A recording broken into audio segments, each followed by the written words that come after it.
ce matin. Docteur Luison Istomba, bonjour et bienvenue sur ABK Radio. Oui, bonjour à tous nos auditeurs. C'est un plaisir d'être avec vous ce matin. Le plaisir est partagé, docteur Luison Istomba. Avec vous, nous parlons de politique. Les rivalités politiques ne sont pas que présentes entre l'opposition et le parti au pouvoir. Un conflit entre Bleu Régine Tsungui, maire d'arrondissement de Ngambedzap, et Grégoire Orona, ministre du Travail et de la Sécurité sociale, représentant de l'association Agora. Tous les deux, élites de Ngambedzap et militants du RDPC, témoignent de ce que même au sein du RDPC, c'est pas toujours l'amour parfait. Ce différend a valu à Madame le maire Bleu Régine Tsungui de se voir retirer les micros pendant qu'elle prononçait un discours à l'occasion d'une foire organisée dans son aire communale au profit de son deuxième adjoint. C'était au mois de décembre 2023. Comment comprendre, docteur Luison Istomba, cette attitude et qu'est-ce que la loi prévoit en matière de tenue de discours au cours des événements officiels? Écoutez, l'image que nous avons vue, qui est devenue d'ailleurs virale, fait mal pour nous tous les analystes politiques, surtout les juristes, parce que vous savez, Madame le maire de Ngambedzap a un double statut, c'est-à-dire d'abord en tant qu'autorité du personnel communal, elle assure la police municipale. Maintenant, elle aussi, il y a un autre statut qu'on ignore du maire. Le maire est le représentant de l'État auprès de la commune qu'elle dirige. Donc c'est la raison pour laquelle elle est officier d'état civil, parce que sous cette casquette-là, c'est elle qui, si les actes, ce qu'on appelle le triptyque des actes, c'est-à-dire des actes de naissance, de décès et par exemple aussi les actes de mariage. Mais au-delà de ça, en tant que représentante de l'État, Madame le maire est officier de police judiciaire, c'est-à-dire qu'elle peut, dans le cadre de sa commune, mener un certain nombre d'enquêtes qu'elle pourra porter à la connaissance des autorités compétentes. Donc vous voyez qu'à partir de ce statut, on se rend bien compte que, à travers l'image que nous avons vue, qu'il y a une crise justement de l'institution communale et locale. Parce que imaginez-vous une dame qui est de surcroît encore une dame, et nous approchons la journée internationale de la femme, qui se fait traiter de cette manière. Moi je pense que les conséquences sont extrêmement graves, c'est-à-dire que cela fait rompre le principe de l'égalité entre les hommes et les femmes. Cela fait mettre en lumière, c'est-à-dire que le caractère, j'allais dire masochiste, ou bien le caractère inhumain du traitement d'une dame qui a un tel statut comme celui-là. Cela remet à quoi en cause, justement, le fait que les hommes regardent généralement les femmes sous la petite culotte. Parce que ça, c'est inimaginable de l'image que nous avons vue. C'est à la limite, j'allais dire, c'est inconsolable. C'est-à-dire qu'on n'arrive pas à expliquer quelle est la nature d'une telle cruauté, d'une telle méchanceté. Vous savez, moi, j'ai du respect pour le ministre de Orona, que d'ailleurs, j'ai souvent salué les actions au niveau de son ministère, dans le cadre du travail, la prévoyance sociale.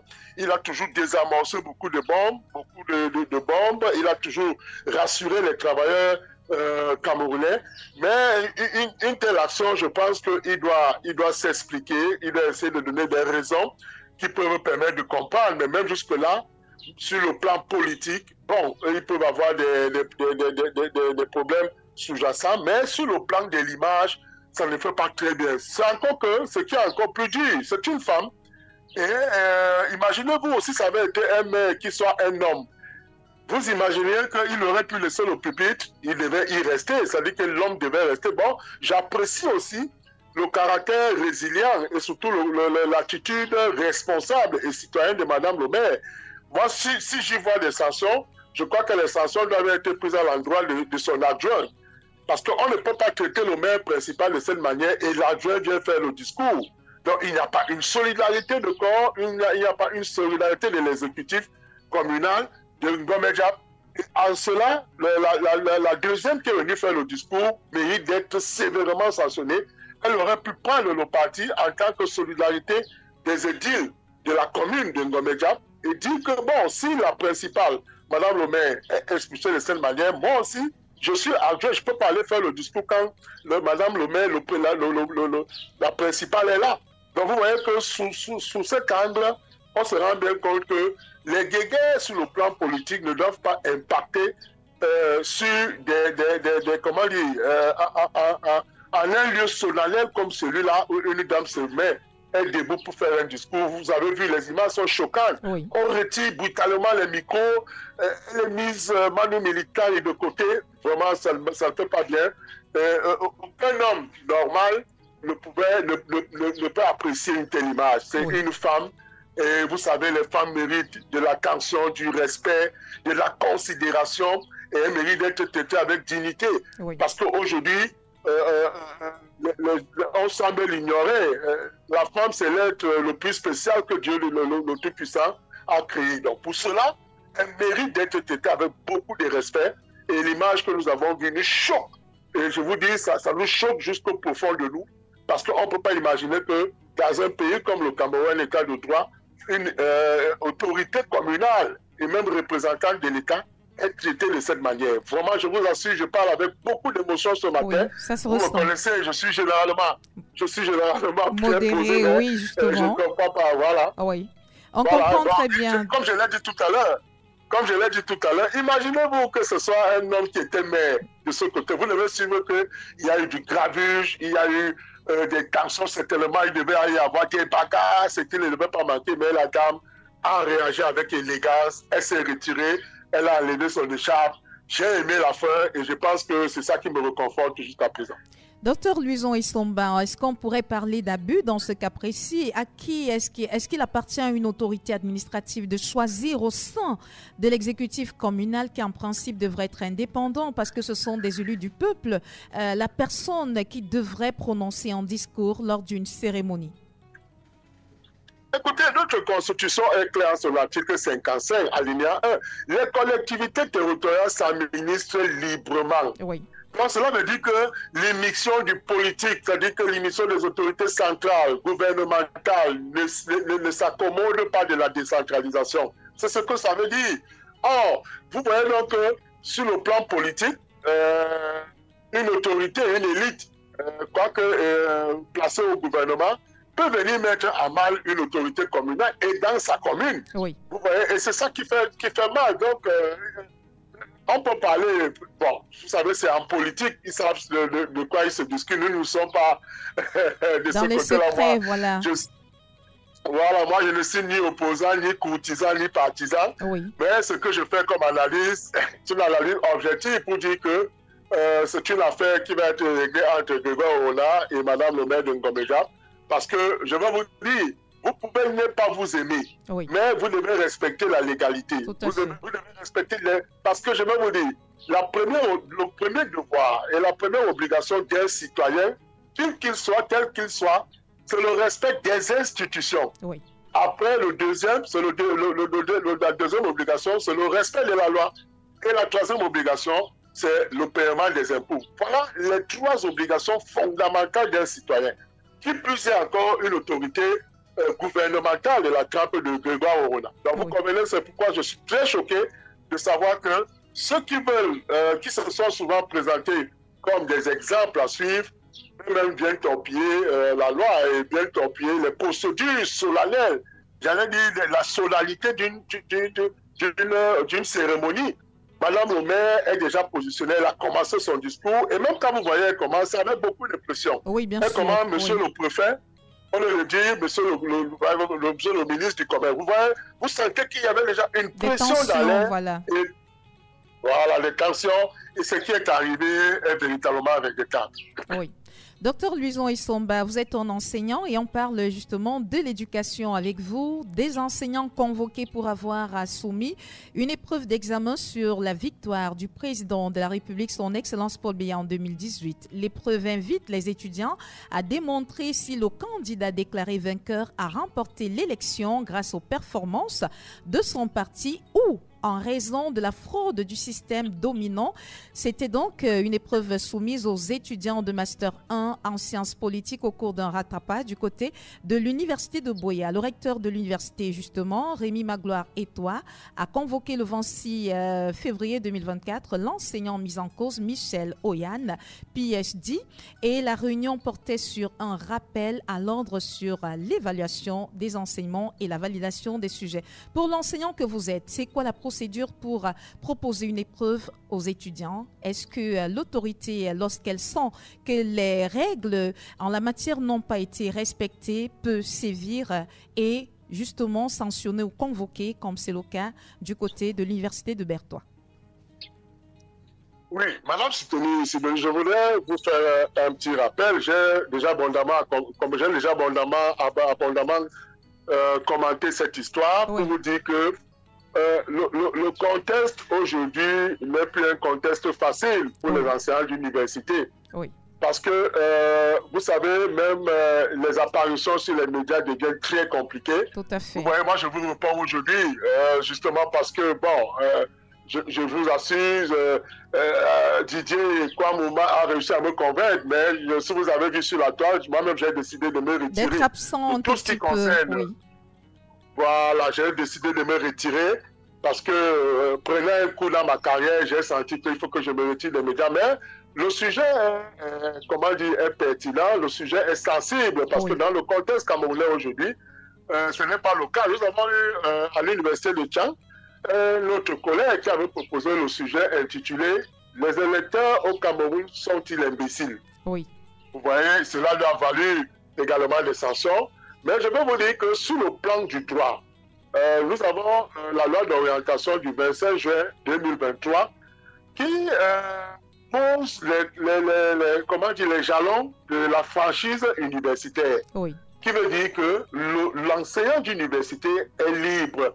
C'est-à-dire que l'enseignant d'université ne doit pas être ni opposant, ni partisan, ni courtisan. Oui. C'est la raison pour laquelle il doit donc évaluer les étudiants avec objectivité, avec froideur même à la limite. Mais maintenant, il se pourrait que dans ce sujet, les gens y voient les présupposés. C'est-à-dire qu'en réalité, c'est un sujet banal, mais qu'on a réussi à rendre viral aujourd'hui à travers les réseaux sociaux. Et bien, c'est un sujet banal. Ce qui est simplement regrettable dans ce sujet, c'est que l'enseignant, quand même, semble minorer quelques éléments. Par exemple, il dit à Paul Biya, on s'entendait qu'il disait à Monsieur Paul Biya, voilà, et vers la fin, il dit suffrage exprimé, il pouvait dire suffrage valablement exprimé. Donc, sur la forme, on peut regretter ses scories ou ses omissions, mais je dois vous dire que c'est un sujet banal. Ce qui se passe en réalité, c'est que on voit le présupposé, c'est-à-dire le présupposé qui apparaît, c'est qu'on estime que le collègue voudrait exclusivement démontrer que le président de la République, depuis 42 ans, y est du fait justement d'une fraude électorale. Oui, oui. Or, dans son corrigé, donc qui fait aussi problème, il demande dans une première partie que, effectivement, cela relève d'abord du succès du parti, c'est-à-dire qui est implanté sur toute l'étendue du territoire.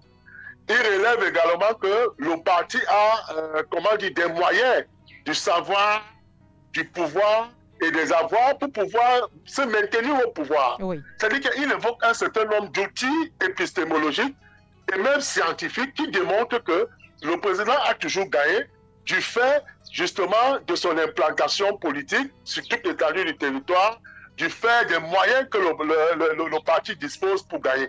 Bon, maintenant, les gens voient le présupposé sur le fait qu'il insiste dans sa seconde partie en disant que, en démontrant aussi des éléments systémiques qui ont souvent été interprétés comme un moyen de fraude. Il dit par exemple que il y a une administration qui est complice.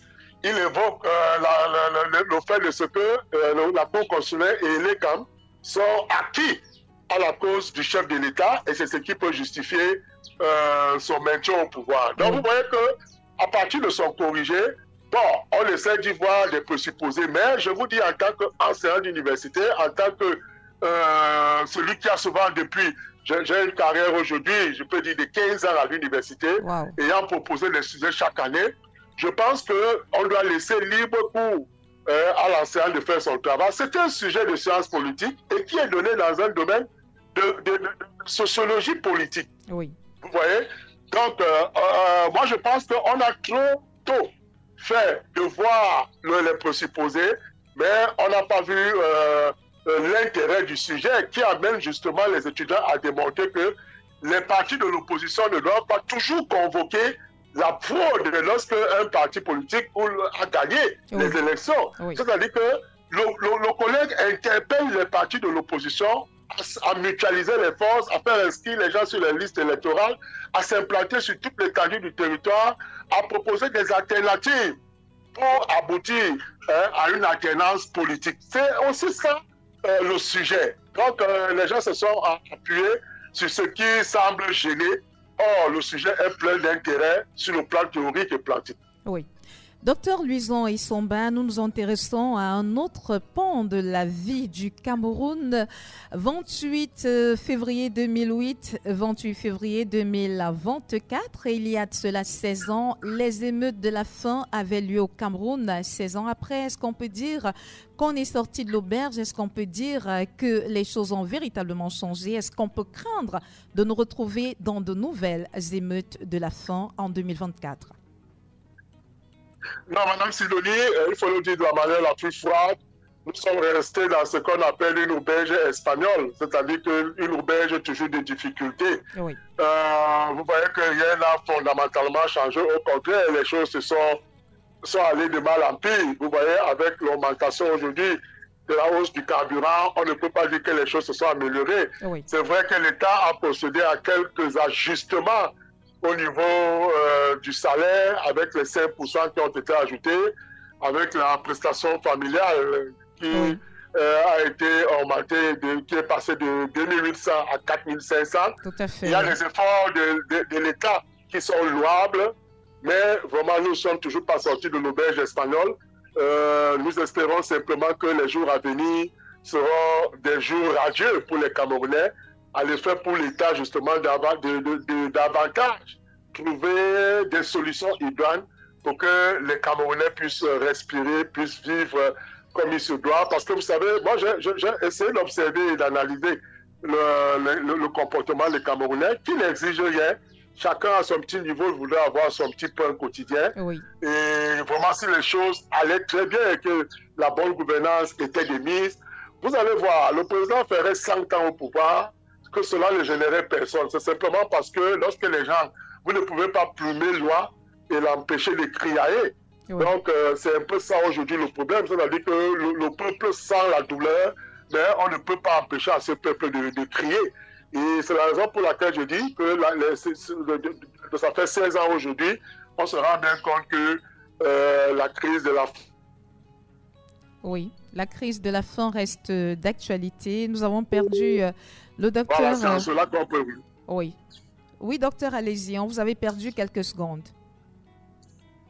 Oui, j'indiquais que de 16 ans aujourd'hui, avec le contexte qui prévaut, on se rend compte que les choses n'ont pas véritablement changé. Au contraire, sont allés un peu comme le disent les Espagnols de Guatemala à Guatepeor. Docteur Luison Isomba, vous dites que vous restez quand même confiant de ce que les choses peuvent changer. Écoutez, il faut vivre dans l'espoir. Si vous ne vivez pas dans l'espoir, vous allez attraper une crise de AVC ou bien une crise d'éclampsie. Tout simplement parce que vous allez vous dire que tout va s'arrêter du jour au lendemain. Non, je pense que même la Bible nous invite à avoir espoir.